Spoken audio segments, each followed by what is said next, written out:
Boa tarde a todos. Boa tarde a todos.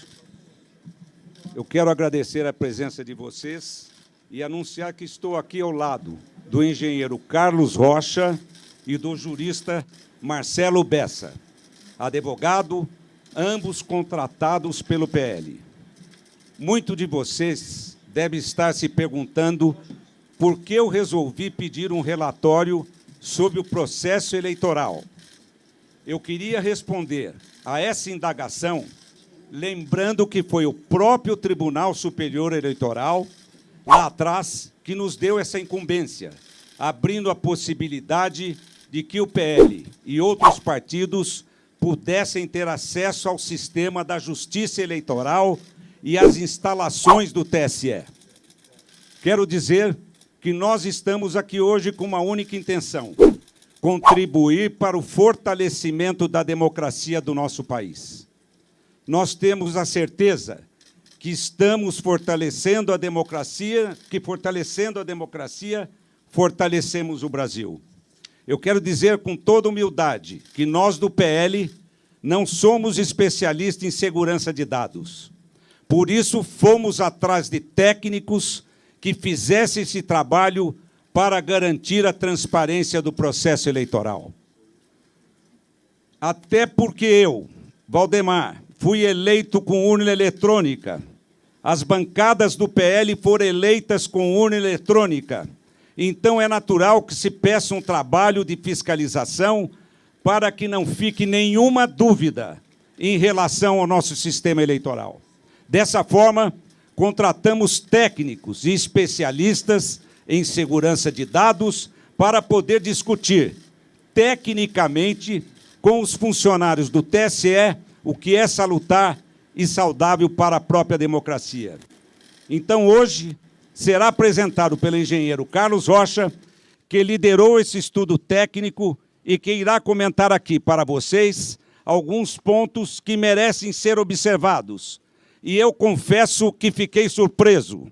Repito, esse relatório não expressa a opinião do Partido Liberal, mas é o resultado de estudos elaborados por especialistas graduados em uma das universidades mais respeitadas do mundo e que, no nosso entendimento, deve ser analisado pelos especialistas do TSE, de forma que seja assegurada e resguardada a integridade do processo eleitoral, com o único intuito: fortalecer a democracia para fortalecer o Brasil. Com a palavra, o engenheiro Carlos Rocha. Boa tarde a todos. Muito obrigado aqui pela oportunidade de falar com vocês. Em primeiro lugar, eu gostaria de destacar que esse ano nós tivemos um avanço muito grande, liderado pelo TSE, na transparência eleitoral. E é um processo de avanço. Foi criada a Comissão de Transparência Eleitoral, o Observatório de Transparência Eleitoral, e, no dia 1º de agosto, nós tivemos lá na primeira reunião do encontro das entidades fiscalizadoras. Naquele momento, recebemos, inclusive, vários documentos, sendo que um dos documentos muito interessante, muito bem feito, é o glossário das eleições informatizadas de 2022. E, nesse documento, então, estão descritas as funções dos diferentes arquivos que são gerados pela urna eletrônica. E agora, logo após o final do segundo turno, no dia seguinte, o TSE, numa ação de transparência extremamente positiva e de uma maneira pioneira, publicou os 3 arquivos no portal de resultados do TSE. E nesse portal, então, para cada sessão eleitoral aparecem 3 arquivos. O boletim de urna, cuja função é permitir às pessoas conhecerem os resultados de cada sessão e, eventualmente, fazerem testes na totalização. O segundo arquivo, que é o RDV, é o Registro Digital do Voto, que tem como fim, segundo o TSE, permitir uma eventual recontagem, um arquivo que registra todos os votos. E o terceiro arquivo que o TSE nos liberou foi o log da urna, que, segundo a orientação do TSE, é um elemento importante de auditoria para os partidos políticos e para as entidades fiscalizadoras. E o que aparece nesse log de urna? É como se fosse um diário, né, de todas as atividades que cada urna eletrônica realiza, desde a sua preparação no TRE até o final do segundo turno. Imaginem vocês um diário em que cada linha registra uma atividade. Então, para o registro de cada atividade no log de urna de cada equipamento, o programa que constrói esse log, ele lê dois dados, duas informações diretamente do hardware da urna. Ele lê, digamos assim, a estampa de tempo, que é data, hora, minuto, segundo, e também lê o número de série da urna, que é chamado no TSE de código de identificação da urna. E é muito importante que essas informações estejam todas corretas, porque são essas informações que garantem a associação daquela atividade, daquele registro de atividade com o hardware, com aquele equipamento físico que realizou aquela atividade. E é importante destacar o seguinte: o nosso trabalho técnico de engenheiros, a gente faz isso para outras organizações do setor privado, e quem audita constrói, quem audita procura sempre colaborar com a organização auditada, e, no caso aqui, é nosso propósito contribuir com o aperfeiçoamento do sistema e ampliar a confiança, seja dos eleitores, seja dos candidatos, em todo o processo eleitoral. Então, esse é o nosso objetivo. E, nessa linha, então, seguindo a orientação do TSE, fomos analisar os arquivos log de urna, que é esse elemento de auditoria que, pela primeira vez, foi divulgado junto com os boletins de urna.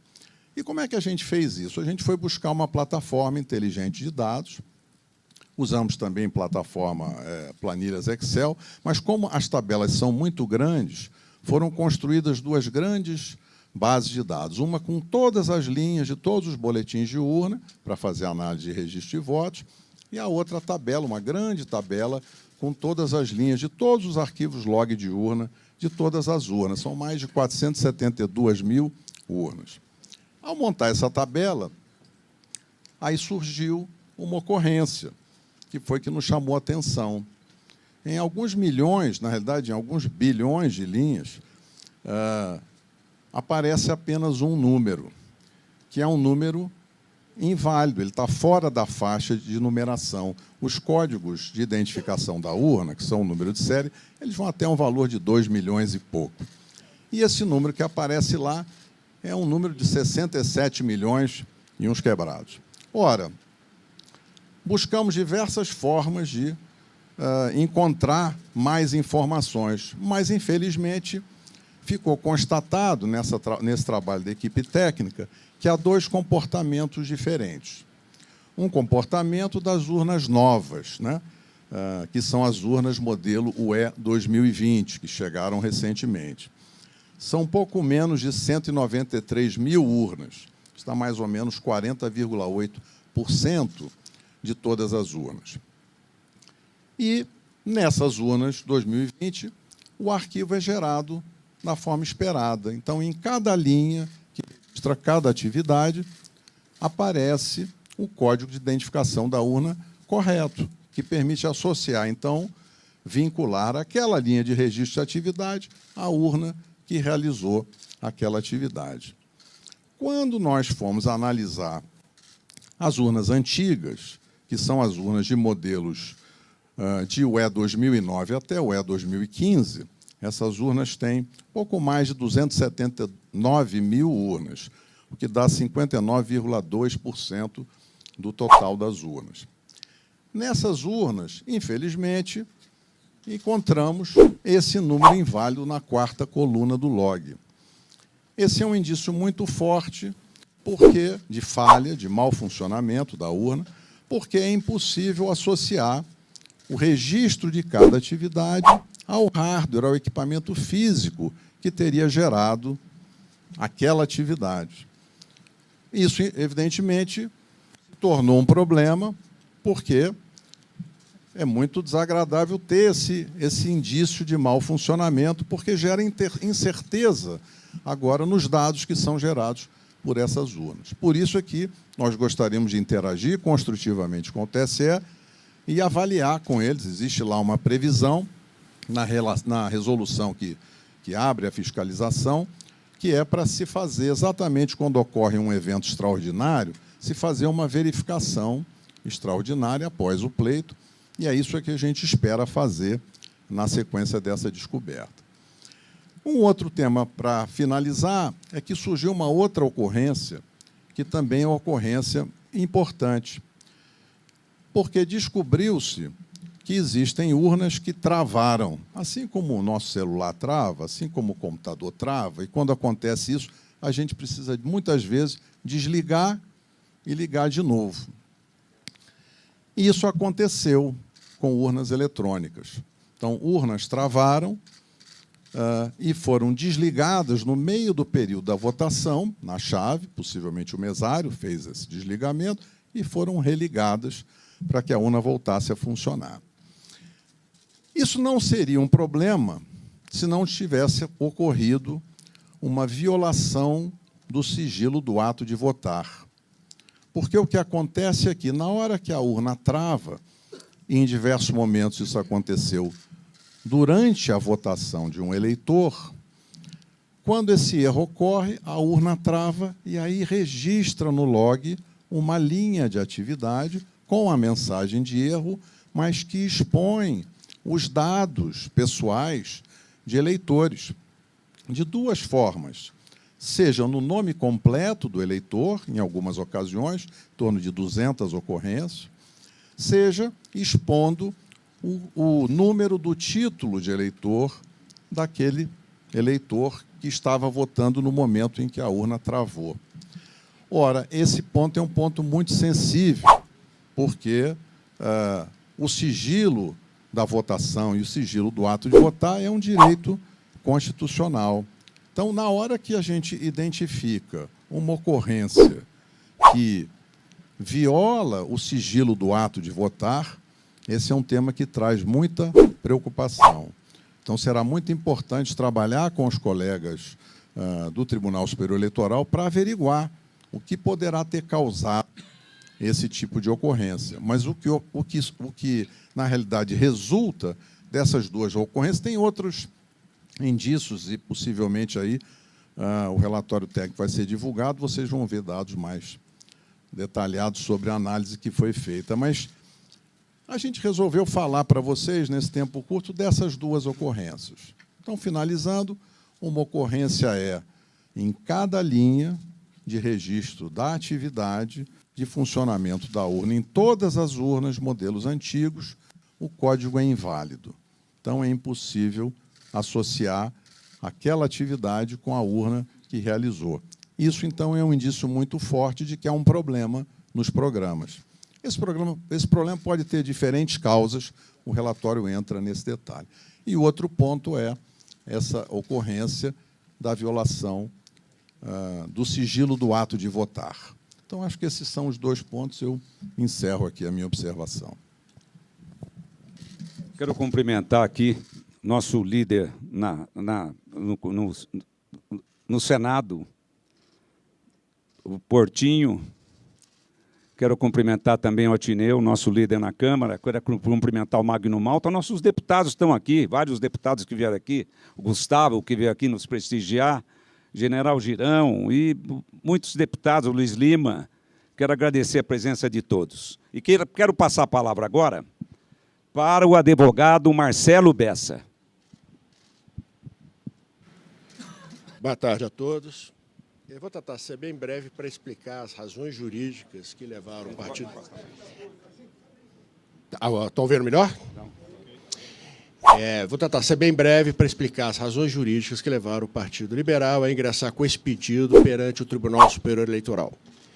Em razão desse relatório técnico gerado pela equipe que foi contratada pelo Partido Liberal para auxiliar no trabalho de fiscalização do sistema eleitoral e do processo eleitoral, o que é, inclusive, uma missão institucional de todos os partidos políticos, até por força da da legislação e da resolução 23173 do Tribunal Superior Eleitoral, esse relatório gerado apontou inconsistências nas urnas fabricadas anteriormente ao ano de 2020.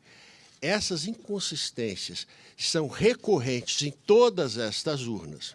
Com relação às urnas fabricadas em 2020, essas inconsistências não existem. Segundo foi apurado pela nossa área técnica contratada, essas inconsistências não permitem atestar o resultado ou que aquelas urnas efetivamente registraram o resultado eleitoral ou o voto à vontade do eleitor. Isso não quer dizer que ocorreu uma fraude, mas é uma possibilidade de fragilidade que leva aqui. Não se tem a certeza, segundo foi apurado pela nossa área técnica, de que aquelas urnas tenham credibilidade o suficiente para atestarem aquela votação. E o que aconteceu também foi isso, é um dado relevante técnico que levou ao Partido Liberal a essa. O que levou o Partido Liberal a essa decisão foi que nesses erros que são recorrentes nessas urnas de de fabricação anteriores a 2020, que nessas urnas o resultado eleitoral aponta a vitória de um determinado candidato, o candidato Lula, num percentual de 52% contra 47% do candidato Bolsonaro. Por outro lado, nas urnas novas, em que é possível a certificação plena do resultado eleitoral, segundo a nossa área técnica, segundo o relatório que nos foi enviado, esse resultado é diferente. Nesse caso, o candidato Bolsonaro teria 51%, pouco mais de 51% dos votos, e o candidato Lula teria 48,95% dos votos.